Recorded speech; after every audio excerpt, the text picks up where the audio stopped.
Hello and welcome back here live from the Cyber Arena in Kiev. I'm sitting here with Icefrog? No, with Cyborgmatt. Sorry, I had to say that. It, you know. You're the first person to say that today. Yeah, I know I'm not. Oh, oh well, you're here on behalf of On Gamers. Yeah. So what have you been doing today on the first day? Well, first day I've been trying to recover from a really bad hangover. Yeah. I know how to feel. I'm pretty tired and let's just say it was a rough night last night. I got. How long did you sleep?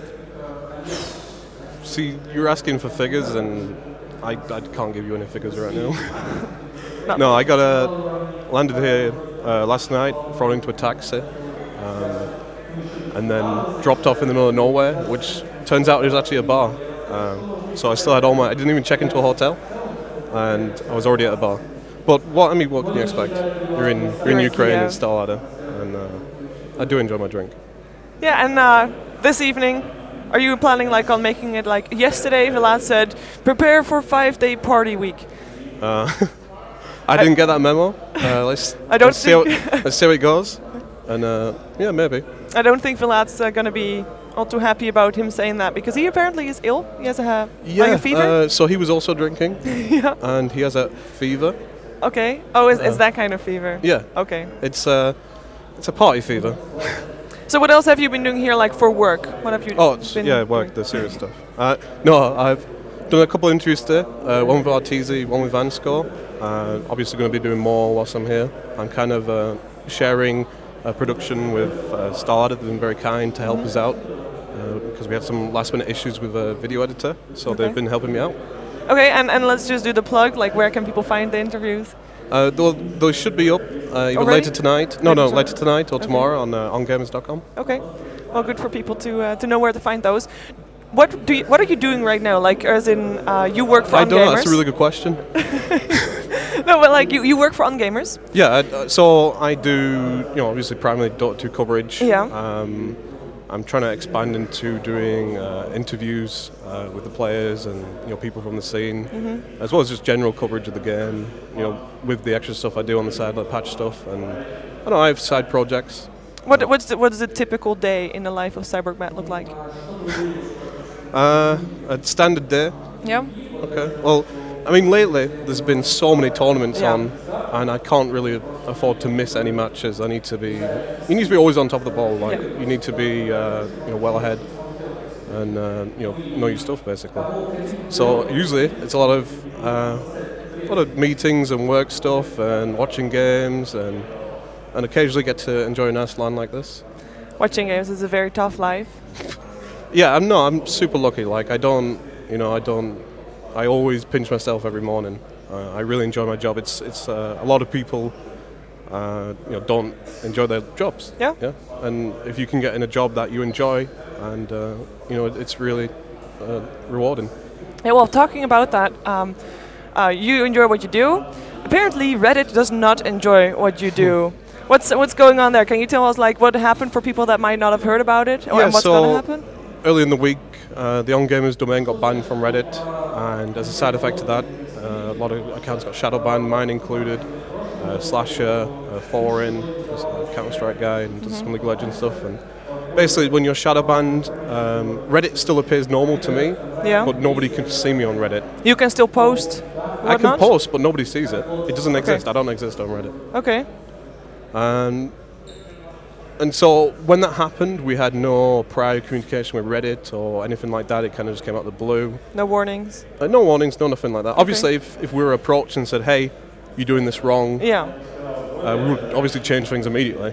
Some of the rules that were there, like this 9-to-1 submission ratio where you're only supposed to post one thing of your own and then 9 things of other people's stuff. Yeah. Was a rule. Like, you think I've done the Dota 2 patches now since the alpha, so for like 2 very years, long time. Yeah. I was posting my blog to Reddit for over 2 years, and nobody approached me, nobody said anything or anything like that. And I don't know what changed. They decided to, it wasn't just ourselves. There were some Go To Gamers guys and Dota Cinema guys. Yeah. And there were a bit more. 2p.com was also another one. They kind of happened before us. But the community didn't really pick on it. But that's a shame because Mali works for them and he provides some of the best Eastern coverage going on. Yeah, for sure. And so it's happened to a lot of people. Now a lot of people started to get unbanned. Our domain's unbanned, so people can post our content, but our accounts haven't been banned.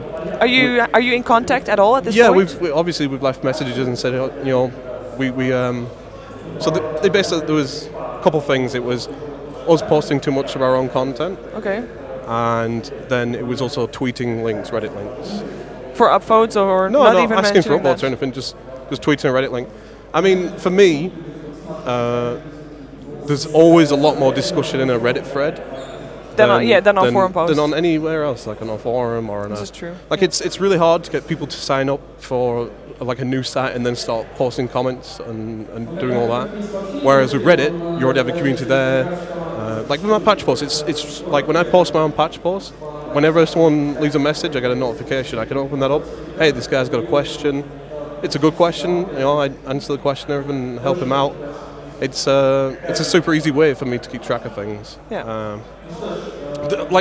There's a few different flaws with it. I mean, they need some kind of way. Like, I wish I could so now in the future, I'll do a patch post. I won't be able to post it or anything like that myself. Maybe then. So I wish I could subscribe to the thread and get personal notifications or something, and then I just need to keep refreshing the thread and keep on top of the questions. Really, I don't know. It's weird. It's a shame. I wish we just got approached first. That would be the ideal. I've used Reddit for years, and I don't just use it for Dota 2. I use it for other things, other sports and stuff like that. So to lose my account, I mean, getting the domain banned is one thing, but to lose my own personal account, it was really a bit harsh. Yeah, it felt harsh. Yeah. And disappointing.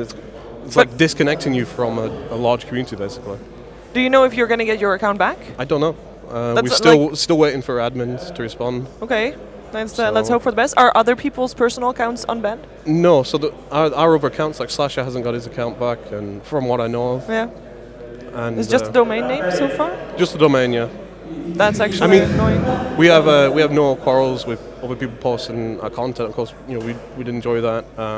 But people use Reddit for other reasons. They come there to get all the news in one place. So it's kind of like, when I post my patch posts on there, it's like the fastest way to get the news out there, kind of thing. I personally check Reddit more also than other news sites. Yeah, when I want more simple, or else, because in this day and age, people don't really just bookmark everything and then just go visit all the sites one by one. When you can just go to Reddit and see everything. They see everything. I mean, at least the domain's unbanned now, so people can still post the patch posts and stuff like that. Yeah, no, well, let's hope your personal account gets unbanned as well, because it seems like a bit. Domain banned is one thing. I can understand if there's some sort of rule in place, but then personal accounts at a. Yeah. Now, on the subject of that, what was I going to say? So, when it comes to that whole situation, if we do get our accounts back, we want to make a post for just everyone else in the community, especially the content creators, and say this is what you can do and this is what you can't do. And just make it super clear, because it's all it's like he says this one thing and then there's an admin post from a year ago that says you can tweet links, but then apparently that's changed in the last year.